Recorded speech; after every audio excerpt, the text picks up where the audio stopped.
Hello friends, good morning. Welcome to my channel. ఈరోజు morning morning ఎందుకో నాకు ముగ్గు పెట్టాలనిపించింది ఫ్రెండ్స్. అయితే నేను ఎర్లీ మార్నింగ్ 7కి 6కి అలా షాప్కి వెళ్ళిపోతాను. మా మదర్ ఈరోజు కొంచెం ముగ్గు వేసి వెళ్ళమ్మా, నాకు బ్యాక్ పెయిన్గా ఉంది, నేను వేయలేను అన్నారు. సరే సరే ఎలాగని నేను వేస్తున్నాను కదా, మ్, ఒకసారి చిన్న వీడియో తీసి పెడదాం అని చెప్పేసి అనుకున్నాను. ఆ!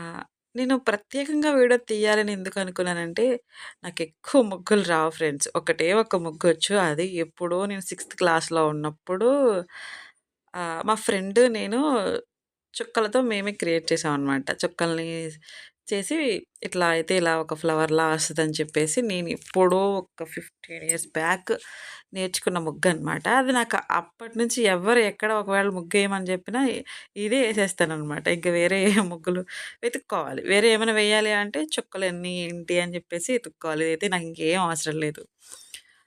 8 చుక్కలు పెట్టడం, మధ్య చుక్క పెట్టటం, 5 వరకు వచ్చే వరకు పెట్టడం. అంతే సింపుల్‌గా అయిపోతది. నాకు ఇదే అలవాటు. ఈరోజు మా మమ్మీ ఏయమనగానే నేను ఈ ముగ్గే ఏస్తున్నాను కదా, సరే చిన్నప్పటిది ఎప్పటిదో మీతో షేర్ చేసుకోవాలనిపించి పెట్టా అనమాట. ఫైనల్ లుక్ అయితే అయిపోయింది.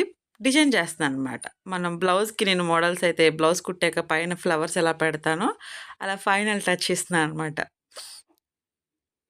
కంప్లీట్ అయిపోయింది. ఇప్పుడు ఫైనల్ లుక్ ఎలా ఉందో చూపిస్తాను చూడండి ఫ్రెండ్స్ ఒకసారి. చూసేసారా? గులాబీ పువ్వనమాట. అవి కింద ఆకు, ఈ రౌండ్‌గా తిప్పిన ఆకు ఇవన్నీ క్రియేట్ చేసినయే. ఓన్లీ పైన వరకే 8 చుక్కలతో వస్తదనమాట. ఇదిగోండి ఫ్రెండ్స్, ఈరోజు మా ఇంటి బయట సన్నజాజి చెట్టు ఉంటది. చాలా బావుంటది. స్మెల్ కూడా భలే వస్తది ఫ్లవర్స్. ఓకే ఫ్రెండ్స్, ఈ వీడియో మీకు నచ్చిందనుకుంటున్నాను. కాదు కాదు. రోజ్ ఫ్లవర్ మీకు నచ్చిందా? నచ్చితే లైక్ చేయండి ఫ్రెండ్స్. బాయ్. మరొక వీడియోతో మళ్ళీ కలుద్దాం.